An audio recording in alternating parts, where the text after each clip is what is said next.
What's up, everyone? I'm the Kaiju no Kami from the Toku and Animation News Network, and I've got another Movies of 2023 Volume 3 update on stuff I have watched this year since the last time. Since I haven't been able to get through quickie reviews because too much was going on, I am doing another compilation quickie review that encompasses several movies. 4 movies? This time, 5 movies. First, I left off last time talking about Renfield. Next one is, of course, Evil Dead Rise that I saw not too long after I posted that video that had Renfield. Evil Dead Rise might be my favorite movie of the year right now. The trailer looked like crap, but somehow the movie really captured the Evil Dead feel. And it wasn't even totally a comedy, but it worked. There were comedic bits that were perfectly timed that's like, man, these are definitely Deadites. All the cast did a really good job for the most part. Not everyone was perfect, but they all did a really good job. You cared for the characters. You wanted to see them live. You felt really bad for the mother and what was going on in the rest of the apartment. It was kind of like The Grudge 3 in a way, given it took place in an apartment, but did it better. In fact, that's kind of what I thought of at times when we saw the trailer, like, oh my god, it's just going to be The Grudge 3. It looks that bad. But no, Evil Dead Rise was truly spectacular. It is now out on video and I believe on streaming, so definitely check it out. I give it a solid 9 out of 10. Next up, I have Guardians of the Galaxy Volume 3, which was the best Marvel movie since Spider-Man No Way Home. Granted, if you don't count Spider-Man, since those are technically Sony movies, then it's the best Marvel movie since Endgame. High Evolutionary was a truly spectacular villain who was nice to not have a villain that's like, oh, I see the error of my ways. And the actor that played him did a really good job. I wish he was a little bit more accurate to the comics, but overall he was fine. The Guardians themselves were well done, and the backstory they did with Rocket was really intriguing and interesting and really made you feel sorry for him. Like, damn, that was messed up. Guardians of the Galaxy 3, I would probably give an 8 out of 10 to. Maybe a 9. No, let's go with an 8. It was a solid good time all around, though. Then we've got Shin Kamen Rider. This one I'm a bit torn on because there are things I absolutely loved about it and things I didn't like. I liked it more than Shin Ultraman, and I loved the music in it. I loved the fight choreography.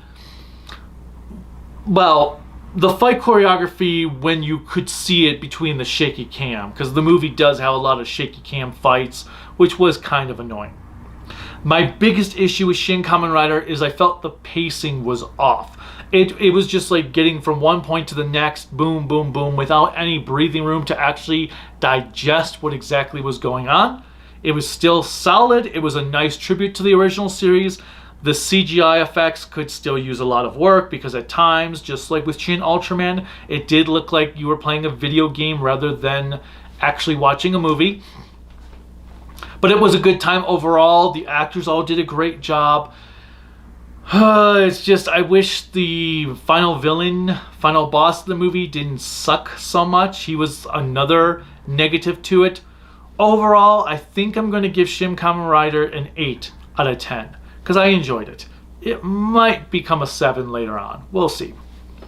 Finally, well, not finally, there's 2 left. Next up is Spider-Man Across the SpiderVerse. The first SpiderVerse movie was just downright excellent. I did not think I was going to enjoy it because the animation style was weird. It made it look like the frame rate was dropping all the time, and I hate when they do that in CGI animation. But it ended up the storytelling more than made up for it, and the effects mostly worked, and it gave a comic book feel. Wasn't sure what to think about Across the Spider-Verse. I knew it was going to be good, and it did not disappoint.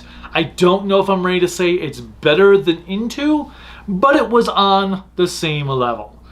The stakes have been amped up. We got more character development for Gwen and got to see what her universe is like. We got to see actually a couple other spider universes and what they're like. And I love how the animation would match the look and style of the comic books from those specific universes. Oops. And the villains were all great. The Spider-Man 2099, Miguel, it was amazing to see him on screen. Miles continued to impress. I am looking forward to seeing where this goes, even though it may be 3 years away. Ugh. Maybe Silver Quill's idea of being put into cryogenic freezing until Beyond the Spider-Verse comes out would be a good thing at this point. Whatever.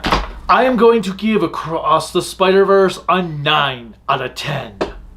And now finally for realsies.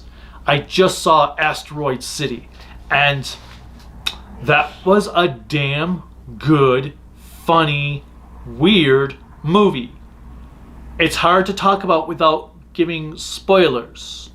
I just want to say that it was an enjoyable time. It's from the same director who did the Grand Budapest Hotel, which was one of my favorite movies from when it came out. And this one did not disappoint. I still think I like Grand Budapest Hotel better. But overall, this was a really good movie. It was very, very stylish.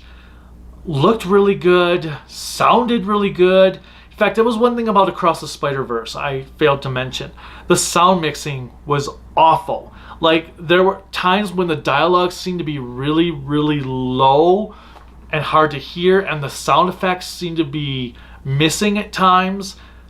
I'm not sure if it was my theater or the print or what, that's how it was recorded, but the sound mixing in Across the Spider-Verse sucked. It did not suck in Asteroid City. Asteroid City had a lot of surprises where it was like, oh, I didn't expect the movie to go that route. In fact, the trailers for Asteroid City really only showed scenes from the first act of the movie, but it never actually gave you the full gist of what the movie is about. All of the actors did an incredible job with their roles. All of them played their characters effectively well. There were moments of just silence that were done exceptionally well. There were pieces of dialogue that were just funny because of the way the characters reacted to the dialogue. And sometimes the delivery was like, oh, it's a deadpan delivery, but it's done in such a way you cannot help but laugh. I liked it a lot. I am also giving Asteroid City a 9 out of 10. So really good lineup of movies here. My next movie I'm planning to see in theaters is going to be Indiana Jones. Let's hope it continues this trend and we don't have another Ant-Man 3 on our hands. What movies have you seen so far that you guys have enjoyed? Let me know in the comments below. Click like, subscribe, the bell notification, whatever else YouTube has you clicking in to support me. You can support me on Patreon and Twitter at Toku AAN Network. You can support me on Facebook and Instagram and Discord at Kaiju no Kami, and my website creativitybydesignllc.com. You can buy cool Kaiju no Kami merchandise at creativitybydesignllc.com/shop. Or there's a link in the description below. Until next time, bye.